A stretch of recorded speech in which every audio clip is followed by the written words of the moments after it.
guys, welcome back to Analyzing Horror. My name is Lauren, and today we're going to be doing a spoiler-free review for both Barbarian and Pearl, which at the time that I'm filming this just recently came out in theaters. So I was really excited to see both of these movies for very different reasons, and I felt like they both really impressed me in their own way. And I have a lot to say about both, so let's just dive right in. I'd like to start off by talking about the bizarrely bonkers horror movie, Barbarian. So in town for a job interview, a young woman arrives late at night at her Airbnb, only to discover that her rental was mistakenly double booked, and a strange man is already staying there. Against her better judgment, however, she decides to stay the night anyway, but she soon discovers that there's so much more to be afraid of in that house than the other house guest. So I'm gonna be rather vague with this review, mostly because I went into this movie literally only having seen the poster, and I highly recommend that you guys go in and see this movie knowing as little as possible. It's a great movie regardless of how much you know, but you are in for a wild ride if you go in knowing very little. So first off, I wanted to talk about performances and the three main characters.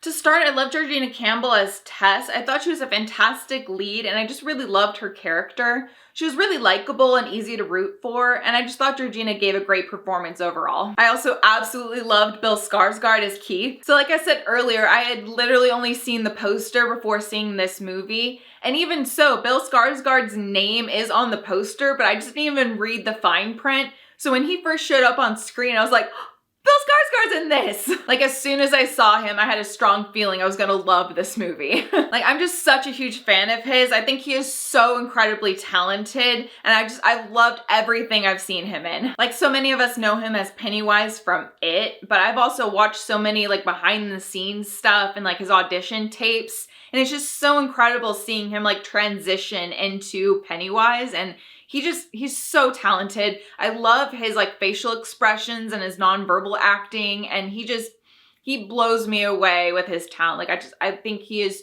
so incredible, and it was so great to see him in this movie. It was just such a great surprise for me. But I also really liked his character, Keith. I really liked how he was like sweet and you felt comfortable with him, but there was also like this subtle tension that he brought to every scene he was in. And I just thought he gave a really great performance because his character gave off several different vibes, so you were never really able to understand what his character's true intentions were, and I just thought that was really well done. I also absolutely love Justin Long as AJ. He was actually a huge reason why this movie was even on my radar in the first place. I just love how many horror movies he's been in, and I've actually heard people refer to him as a Scream King, and I love it and completely agree. Like, he's another actor that I just have loved everything that I've seen him in. Like, he brings this charm and charisma to every character that he portrays, and I just find him so incredibly likable. Which is interesting because AJ has a troubled past, which kind of challenges the character's likability. And I just really liked how the movie kind of made you feel conflicting feelings towards his character. At least for me, because whenever I see Justin Long on screen, I automatically like him. I also absolutely love the overall plot and storyline and all of the many twists and turns that are along the way. I really love how the movie slowly builds tension in the first 30 minutes of the movie. Even when nothing's going on, the tension is just really thick in the first 30 minutes. And then about 45 minutes in, insane craziness hits the fan and twists and turns are thrown your way all the way until the end credits. I really love how the movie felt like it was going in one direction, but at the 45-minute mark, it completely takes you on a different path. Like, I was just sitting there staring at the screen with my mouth agape for most of the movie. Like, I was just floored by all of those twists and turns. It's like I just said, I thought the movie was going in one direction. I thought I knew what the movie was gonna be about, and then it completely goes a different direction,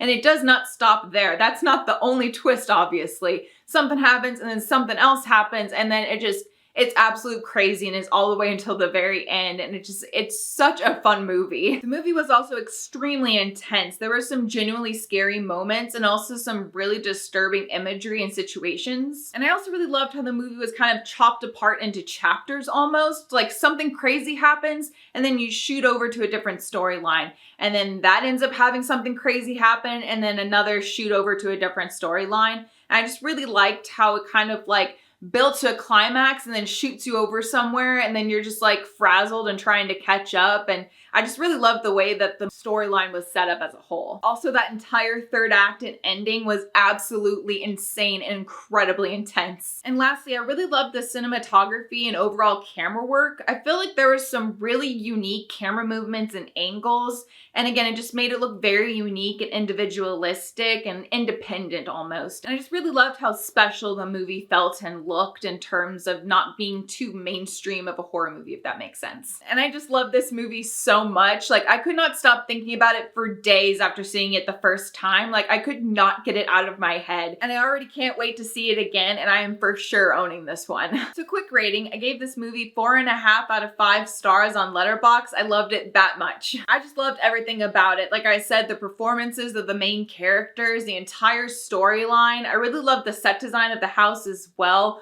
All of those crazy twists and turns. And I mentioned earlier, I liked how it was kind of blocked off into chapters a little bit. And I just loved it so much. Again, like I said, I could not stop thinking about it after seeing it for the first time. Can't wait to see it again. Will be owning this. And like I said earlier, I highly recommend you go in and see this knowing as little as humanly possible, because you will go on an insane wild ride. And I just couldn't recommend it enough. Also, let me know if you guys are interested in me doing a spoiler review of Barbarian, because there's so much more to discuss and I could talk forever about it. All right, next let's talk about the murderous period piece, Pearl. So this prequel to X explores the origin story of Pearl, X's iconic villain, and how she became to be the way she was. Set in 1918, Pearl is trapped on her family's isolated farm, where she must tend to her ailing father under the bitter and overbearing watch of her devout mother. Lusting after a glamorous life that she's seen in the movies, Pearl finds her ambitions, temptations, and repressions all colliding. So I was really excited about this movie because I loved X, but my biggest complaint had always been that I needed more backstory on the older couple. I feel like their characters weren't fleshed out enough, and I just really wanted to know more about them. So I was so excited that we were getting a prequel. So first off, Mia Goth was incredible as Pearl. She gave an outstanding performance. I absolutely love her accent for both Pearl and Maxine and X. Like, I get it stuck in my head all the time. Like, every time I either think about Pearl or X, I always have to say out loud to myself, I need to be famous, Wayne. I want to dance like the pretty girls do in the pictures. One day the whole world's gonna know my name. This is fun. That accent of hers is real soothing and I like it a lot. I also really loved her nonverbal acting. I really loved how there were certain scenes that Pearl wasn't saying anything, but you knew exactly what was going on in her head just from her facial expressions. And her face is so expressive, and I just really love how she's able to convey that Pearl is mentally unstable, but at the same time, she has an internal struggle where she wants to take care of her family, but she also wants to chase her dreams. And she feels like her family is holding her back from that. And as the story progresses, you can tell both from her facial expressions and what she does on screen that she's going through a mental downward spiral. I just found that internal struggle to be very interesting, but in addition, I really loved getting to see Pearl interact with other people, like her parents, the farm animals that she considers her audience that she sings and performs to, and also everyone outside of the farm that she interacts with. And I just thought the contrast of her character was really interesting, where when she was on the farm with her family, she's just very subdued, very submissive, just yes mother, does what she's asked, like goes to bed at the right time, like just does what she's told. But then when she's out in the world outside of the farm, she's very socially awkward, but she's just full of hopes and dreams. And I just thought she was a very interesting antagonist because in one way she's very sweet and full of ambition, and she feels like her family's holding her down, so you feel sympathy for her. But also she's completely deranged and will literally kill you if you piss her off or leave her. So she's absolutely terrifying in that regard. Actually, Mia's performance as Pearl reminded me a lot of Kathy Bates' performance as Annie Wilkes in Misery. Both women can go from sweet and kind to unhinged and violent so quickly. It's absolutely terrifying. Like, it was just so unsettling. I found myself staring at the screen like this whenever she was blowing up or screaming at someone. Like, it was so scary to me. Like, mentally unstable and manic women like Annie and Pearl scare the absolute hell out of me. So when I was watching Pearl, I immediately thought of Annie from Misery. I also absolutely loved Pearl's monologue towards the end of the movie. It was so unsettling because she was getting so much off of her chest, but it was also so immersive, and I just loved how it felt like we were getting further more information about Pearl as a character and what's going on in her head. And Mia was amazing in every single scene, but that scene in particular, like, she was just exceptional. I also really loved the overall storyline, although the movie is very character driven, as you would expect from an origin story. So all the things that I've mentioned earlier about Mia and Pearl and her like internal struggle and stuff like that, I feel like that's a huge part of the storyline that propels her throughout the story. Like, it's just really interesting how we're first introduced to her performing for her farm animal friends, and then you see something that she does sinister. So right from the very beginning, it's already established that she has kind of a dark side, and it just progresses and progresses throughout the storyline. But as I mentioned earlier, I really loved getting to explore her mentality and the fact that she's mentally unstable, the mental downward spiral, and just everything unraveling at the seams for her, and just everything that she wants kind of colliding and conflicting with each other. And I just found that very, very interesting as like a character study, as well as the storyline and what it takes Pearl through. Also, all of the kills are so brutal. I actually really love that Pearl doesn't just stick to one weapon. She's very diverse in that way. So overall, I really loved this movie. Like I said, the performances were fantastic. I also really loved the cinematography and use of color. Pearl also had some really great costume designs. Like, there's this red dress that she wears towards the end of the movie. I thought it was so beautiful. And also, like I mentioned, her monologue is so captivating yet unsettling. And my God, the closing credits scene, that is such an unsettling and almost disturbing scene. It's just Mia Goth as Pearl staring at the camera like a maniac for like, what, 2 minutes straight. And her smile just gets more and more sinister and deranged. Like, it's so unsettling, but I loved it. Also, speaking of end credits, make sure to stay until the very end after the credits for a teaser for T. West's new installation for this series, Maxine. I think he's gonna round this out and make it a trilogy, and I'm really excited for this next one because I'm pretty sure it takes place after the events of X, so I'm really curious what happened to Maxine. But yeah, I really loved this movie. It was so captivating yet incredibly intense, and I just thought it was a great period piece horror movie. So quick rating, I gave this movie 3.5 out of 5 stars. Let me explain. So like I've said, I love practically everything about this movie, mostly because I love X. I really wanted more backstory on the older couple, and I thought Pearl was such a fascinating antagonist. And while this movie was so amazing in so many ways, I really wish we had gotten more time with Pearl and her backstory. And when I say time, I don't mean that I wanted the runtime to be longer. I didn't want the movie to be longer necessarily. I mean time and duration, because this movie basically takes place amongst only 2 days.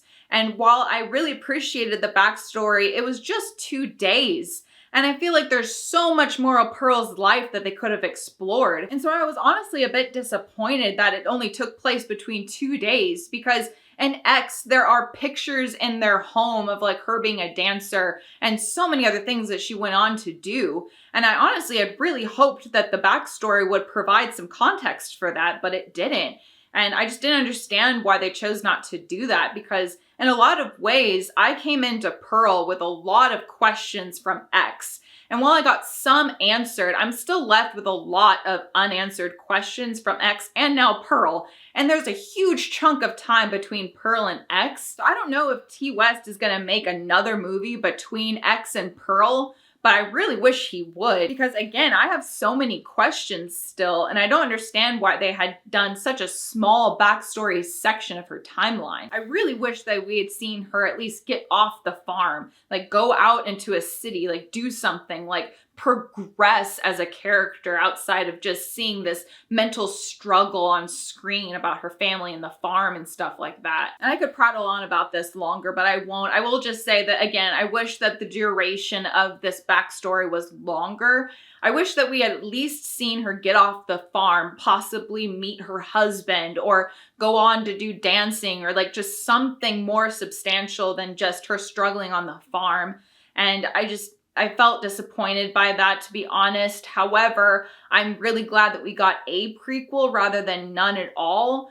And again, the movie as a whole, just ignoring my criticism, is a great movie. And the duration issue is really my only criticism at all. I just really am fascinated by Pearl and the older couple as a whole, and I wanted more time with her character. So if anything, I feel like this is a complimentary complaint, because I wanted more time with this character that T. West created and Mia Goth brought to life. But like I said, I'm really glad that we got a prequel rather than none at all, and the duration problem is really my only criticism. I really loved everything else about the movie. And to be fair, I gave 4 stars for X, so it's just half a star less than X. So So I'm not being too harsh. I really did enjoy the movie. It's just very character driven. There isn't much horror going on necessarily, but if you are very into like characters and learning backstories about a character, especially if you liked X, you will definitely enjoy this movie. It's just for me personally, I wanted so much more backstory,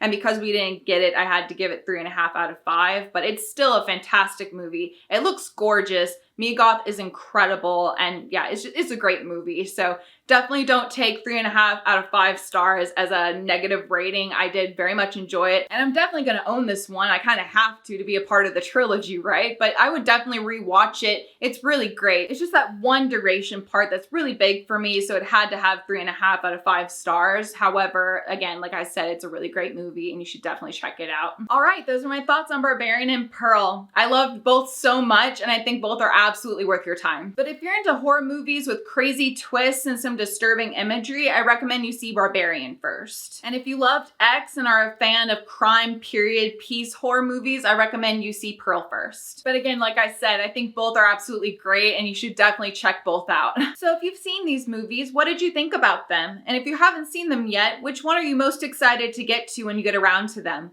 Let me know in the comments. Also, this is just a reminder that I'm also on Twitter, Instagram, and Letterboxd, so if you're interested in following me on those and you haven't already, the links are in my description box below. And as always, make sure to like, share, and subscribe so Black Phillip knows you'd like to live deliciously. Thanks so much for watching, guys, and I'll see you again very soon in the next video. Bye!